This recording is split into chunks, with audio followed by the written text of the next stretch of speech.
ஐயா வந்து போன வாரத்துல நான் சர்ச்சுக்கு வந்திருந்தேன்.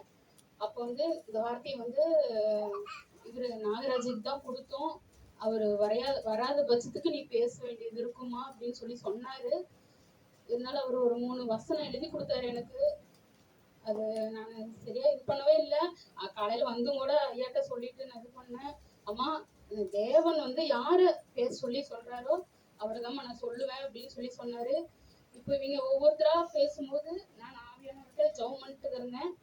ஏசப்பா, நான் பேசணும்னா நீங்க என்னோட பேசணும் அப்படின்னு நான் அவர்கிட்ட ப்ரேயர் பண்ணிட்டே இருந்தேன். 3 வசனம் எனக்கு ஐயா மூலியமாவே கொடுத்துருக்கிறாரு. எனக்கு வந்து அவர் இந்த வார்த்தை பேச எனக்கு தகுதியே இல்லாத என்னை தகுதிப்படுத்தி இருக்கிறாரு. இருந்தாலும் என்னை மறைத்து அவர் வெளிப்படணும். ஆவியார் தாமே அவர் என்கிட்ட பேசணும். அதை பேசுறேன்.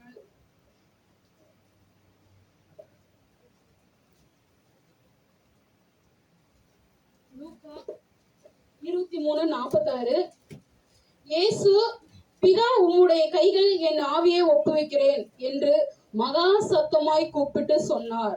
இப்படி சொல்லி ஜீவனை விட்டார். ஏசப்பா, பிதா வந்து பிதாவின் சித்தத்தை நிறைவேற்றி இந்த உலகத்து மண்ணுலகில் வந்து பிதாவின் ஒவ்வொரு காரியங்களும் அவர் சித்தப்படி நடத்தி கடைசி வார்த்தையாக முதலாவது நம்ம ஃபர்ஸ்ட் வார்த்தையிலே பார்க்கலாம், பிதா இவர்களை மன்னியும் சொல்லி பிதா அந்த இடத்துலயும் சொல்றாரு, பிதாவே இவர்கள் செய்யறது இன்னதென்று அறியாது இருக்கிறார்கள் சொல்லி அது சொல்றாரு. முடிக்கும் போது சரி, என் பிதாவே உம்முடைய கையில் என் ஆவியை ஒப்புவிக்கிறேன் என்று சொல்லியிருக்கிற மகா சத்தமாக கூப்பிட்டு சொன்னார் என்று நம்ம இதுல பார்க்க முடிகிறது. ஏசப்பா அவருடைய வந்து மகா ஒரு வல்லமை உள்ள தேவன். ஏசப்பா இந்த உலகத்துக்கு வந்து பாவிகளை ரட்சிக்க அவரோட என்னன்னா எவ்வளவோ காரியங்கள் நம்ம சொல்லலாம். அந்த முள்முடி, அவரு இந்த வாருனால அடிக்கப்பட்டு எவ்வளவோ வேதனைகள் அவர் படுத்தி அந்த சொல்ல முடியலாம். ஆண்டவர் அவர் பிதாவின் சித்தத்தை நிறைவேற்றதான் இந்த உலகத்துக்கு வந்தார். அதை நம்ம பார்க்கலாம் இதுல. அப்புறம் அப்போஸ்தலர் 7ஆம் அதிகாரம் 59வது வசனம். அப்பொழுது கர்த்தராகிய இயேசுவே, என் ஆவியை ஏற்றுக்கொள்ளும் என்று ஸ்தேவான் தொழுது கொள்ளுகையில் அவனை கல்லெறிந்தார்கள். இதுல அப்போஸ்தலர்கள் பார்க்கலாம், கர்த்தராகிய இயேசு என் ஆவியை ஏற்றுக்கொள்ளும் போது ஸ்தேவான் தொழுது கொள்கையில் அவனை கல்லெறிந்தார்கள் பார்க்க முடியலாம்.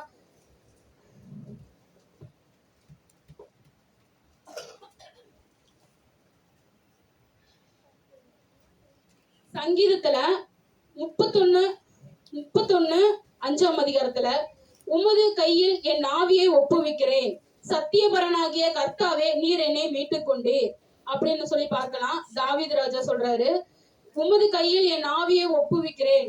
நம்ம இந்த உலகத்துக்கு உரியவர்கள் அல்ல, பரலோகத்துக்கு உரியவர்கள் அப்படின்னு நம்ம இந்த உலகத்துக்கு வந்து நம்ம இந்த உலகப்பிரமான காரியத்தை நம்ம எதுவும் செய்யக்கூடாது. ஏன்னா இந்த ஒவ்வொரு காரியமும் செய்யும் போது ஆண்டவர் நம்ம எவ்வளவோ நம்ம அனுதினமும் ஏதோ ஒரு வகையில வந்து நம்ம பாவம் செய்து கொண்டுதான் இருக்கிறோம். அந்த பாவத்தின் நிமித்தம் அந்த பாவத்தை அவர் சிலுவையில் அறையாவிட்டால் நமக்கு இந்த மீட்பே இல்லை, ரட்சிப்பும் இல்லை. அவரை வந்து நம்ம எவ்வளவு அன்பான ஒரு பிதா. அனுதினமும் ஒவ்வொரு பாவங்கள் செய்யும் போது நானே ஒரு பாவியா தான் நிற்கிறேன். அனுதினமும் ஏதோ ஒரு பாவம் செஞ்சுட்டே தான் இருக்கிறோம். அந்த பாவிய வந்து அந்த பாவத்தை வந்து நம்ம இந்த ஒரு காரியம் வந்து நம்ம பாவம் செய்யும் போது அவர் சிலுவையில வந்து நம்ம இந்த கால்களால செய்த பாவத்தை வந்து கால் ஆணி அடிக்கப்பட்டாங்க. நம்ம மூளையில யோசிச்சு செய்யற இதை வந்து அவர் முள்முடி சூட்டினாங்க. அப்புறம் கையினால செய்யப்பட்டு கையில ஆணி அடித்தார்கள். இவர் அனுதினமும் நம்ம ஏதோ ஒரு வகையில வந்து பாவம் செய்து கொண்டேதான் இருக்கிறோம்.